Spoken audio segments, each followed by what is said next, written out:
Hi everybody, welcome to Jlb-Arts' latest pet portrait commission. This is Oscar. Oscar is a beautiful Staffordshire Bull terrier. This piece was commissioned by a loving husband for his wife for Christmas. Starting off with the Faber-castell polychromos, worked a lot in the lighter pinks and magenta. Magenta is one of the most used pencils in the collection that I use, as well as sepia, which I've used on the ears in the darker areas. Building up and fluffing out with a little cotton bud just to bring in those fluffy details around the edges. Keeping a really light pressure, it's all about building those layers. So go in really lightly and hold your pencil further back along the shaft. This will automatically give you a lighter touch. Building those tonal values and working around the colour variations within the fur is what will give you a more realistic effect. Keep the black till last, just to add in those final fur details.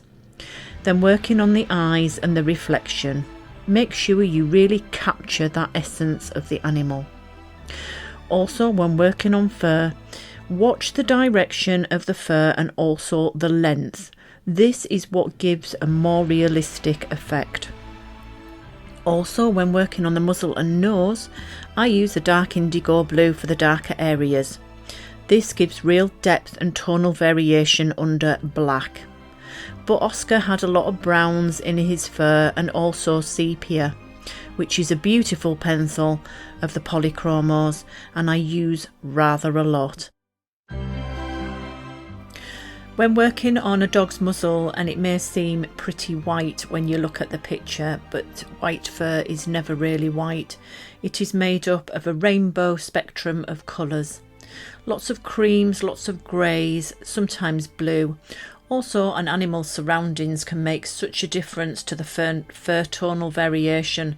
So look if the animal is laid in grass or looking at the sky. This will alter the colours that you see within the fur. And if you're never too sure, if you hold your white pencil against the photograph or picture that you are working from, you may see that it's not actually white. Then look for the more realistic tone that you have within your pencil range. Finally, to bring this piece together was to work on Oscar's collar. This had a lot of similar tones to his eyes and really brings the piece together.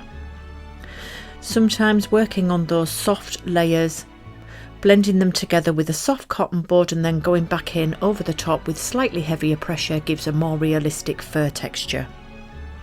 You don't always have to change your pencils. By using different varied degrees of pressure can give you different tonal values. I really hope you've enjoyed watching this video, and if you have, please feel free to hit subscribe. This ensures that you miss no further future videos. Also, if you have any comments or questions, feel free to send me them or pop them in the comments below. Also, check me out on Facebook and Instagram. Take care, and may I wish you all a very happy and healthy 2024.